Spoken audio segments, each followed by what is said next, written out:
Ah, the burger, America's best friend. Juicy, tender, mouth-watering. Since time immemorial, it's practically been our country's third trademark. There I eat a 14 hamburger first time I went there. But all that meat comes at a cost. The U.S. processed 32.2 million cattle and calves in 2017, according to the North American Meat Institute.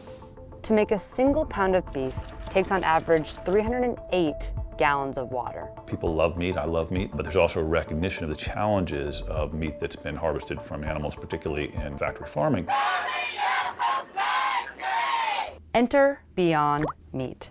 They produce burgers that look, cook, and taste just like meat. But they're not what we think of as meat. They're made entirely out of plants. And since 2016, they've made their way into thousands of supermarkets, drive-thrus, restaurants, hotels, and sports stadiums. You give it a thumbs up? You like it? Oh, and the company's gotten major investments from Bill Gates, Leonardo DiCaprio, former McDonald's CEO Don Thompson, and Tyson Foods. So why did this new age burger take on the battle with beef? And will it win?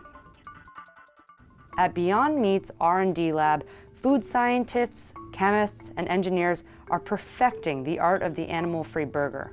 We like to think of meat and not in terms of its origin, say from a chicken or a cow, but in terms of its molecular composition. So the proteins, the carbohydrates, the lipids, minerals, and vitamins, all of which are available, except for cholesterol, in the plant kingdom. All of the facility's R&D lab technicians are trained meat sommeliers. My job here is to figure out what makes meat taste and behave like meat at the molecular level, and then go out into the plant kingdom and identify materials that behave the same way. Beyond Meat's burger patties end up with roughly the same amount of protein as raw beef, but significantly more sodium, due to the preservation and flavoring processes. It's also worth noting that they still have 20 grams of fat, almost on par with beef. The main ingredients in Beyond Meat's latest burger are peas, rice, and mung bean for protein, beets for color, and potato starch and coconut oil for juiciness. But what about the blood? Don't worry, it's beet juice. Ready? Yep. Beyond Meat is the brainchild of Ethan Brown, a once carnivore turned vegan who grew up around his family's farm in Western Maryland. I spent a lot of time there. We had dairy cattle there. And so I was very close to animals growing up, loved them, and was fascinated by them. Passionate about the environment, Brown pursued a career in clean energy. But I began to realize that livestock had a larger contribution to climate than many of the things that I was working on in terms of the emissions. 9% of US greenhouse gas emissions come from agriculture. And of that, 1/3 comes from methane emitted from cow digestion. So in 2009, Brown began working on a healthier, more humane burger. The question, why are you trying to build a piece of meat from plants? Why not just encourage people to eat plants directly? A burger is something people love. And so we went after that core part of the American diet. Veggie burgers are nothing new. They've been around since 1982. Previous generations of veggie burgers generally were pre-formed burger patties that were already cooked, that you essentially reheated, and they generally had a sort of drier, rubberier texture. And I think that was one of the sort of major steps in the evolution, was realizing that people who eat plant-based meat or people who eat veggie burgers, they're not all super health conscious all the time. Like, they like the feeling of biting into a juicy burger, they like the feeling of biting into a juicy meatball, so why can't we give that to them? Today, Beyond Meat is booming.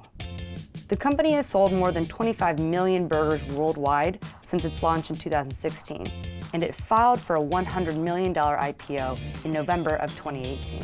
Sources tell CNBC that the plant-based food company has hired JP Morgan, Goldman Sachs, and Credit Suisse to help lead the public offering. You can find the company's products everywhere, from grocery stores like Whole Foods and Safeway to fast food chains like Carl's Jr. and A&W. The interesting thing about our sales is we cannot make enough product. So we are investing very rapidly and very significantly. It's so meaty, it's almost kind of freaky. The burgers typically retail for $5.99 for 2 patties. And the customers aren't just vegans and vegetarians, they're also carnivores. Today, the company also offers chicken strips, sausages, beef crumbles, and has more items in development. We want to make bacon, we want to make steak, we want to make the most intricate and beautiful pieces of meat. US retail sales of plant-based meats grew by 24% in 2018. Animal meats grew by just 2%. But Beyond Meat's got some competition. Its biggest competitor? Impossible Foods. Backstage, they said they grilled like meat. They smell it. It smells fantastic, Joe. Also based in California and also producing a variety of plant-based products. Their burgers are offered in more than 5,000 restaurants and chains, including White Castle, Applebee's, and Momofuku. The company hasn't yet made it into grocery stores, but plans to this year. Another big competitor is lab-grown or clean meat, which is animal meat grown in a lab by replicating animal cells in a petri dish. The lab-grown meat industry is currently getting backing from Bill Gates, Richard Branson, and Cargill. But Brown's biggest competitor? Really are in the meat industry itself.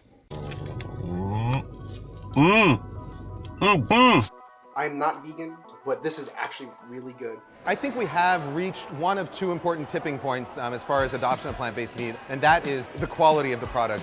It's not 100% there, but it's 99% of the way there, and I think the next hurdle is going to be price. Price has reduced drastically over the last few years, but I think it's still on the higher end. As for Brown, he's hopeful for the future. Someday, I think plant-based meat will overtake animal protein as the main source of meat, but I can't predict when. I do believe it will happen in my lifetime. Let's hope so. Bring on the plant-based bacon.